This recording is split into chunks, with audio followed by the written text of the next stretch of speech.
How would you feel if you took a test and knew the right answers, but still failed? On my first attempt at the ACT, that's what happened to me.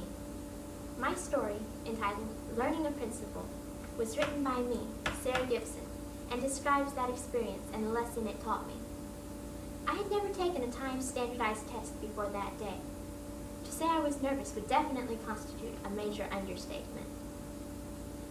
The sun shone brightly on that Saturday in June as I approached the entrance of the Grissom High School in Huntsville, Alabama. Number 2 pencils, approved calculator for use in the math test only, ticket and snack in hand. I came expecting to test my academic knowledge, but I did not expect to test my schema of organization. Finally, after weeks of studying and anxiety, the day of my ACT had arrived. I had awoken early that morning in order to be at the test location at the appointed time. I waited some 30 minutes with the other participants outside the building, feeling extremely uncomfortable in such a large crowd of unfamiliar people. At last, the doors opened and the test takers poured into the building. People directed us to writing and non-writing areas. Butterflies splitting in my stomach, I found my room on the student list. I took my place in the line for that room and waited my turn to check in.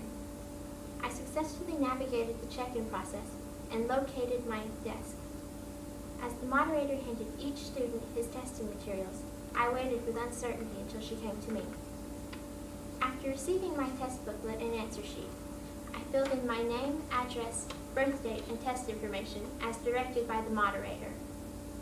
Having completed these preliminary tasks, we were ready to move into the actual test. I opened my booklet to the English portion of the test and read the instructions in accordance with the moderator's guidance. When the students finished reading the instructions, the moderator started the test. Immediately, I turned my attention to the page opposite the instructions, automatically assuming the question started there and unwittingly making a serious mistake. I answered what I believed to be the first question, then the second and third, and so on, with more apprehension than difficulty. With great relief, I read the last question and reached for my answer sheet to mark the correct bubble, already planning how I would review my work in the remaining time to ensure the best possible score. When my gaze landed on the page, I froze with panic. As I started to fill in the last answer, I realized something had gone terribly wrong.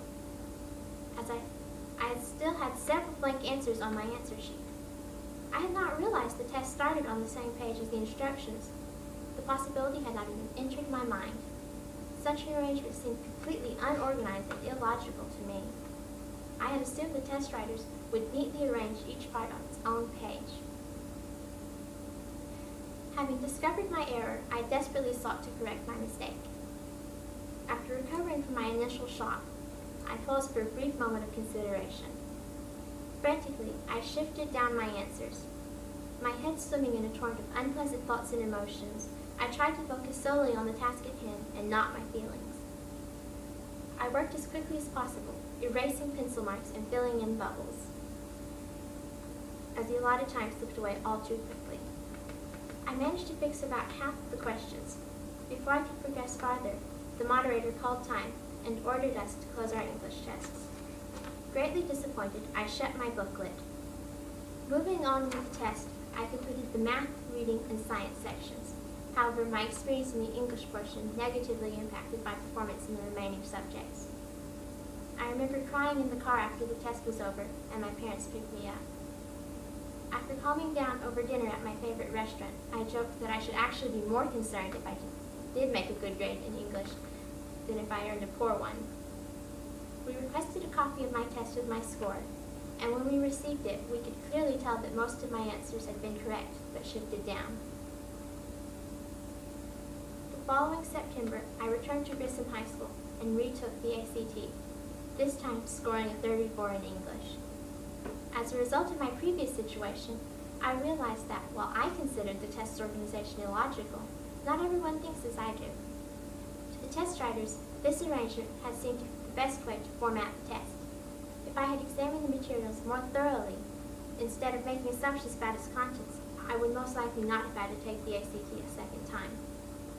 After learning this principle for my first attempt, I applied it to my second try with successful results.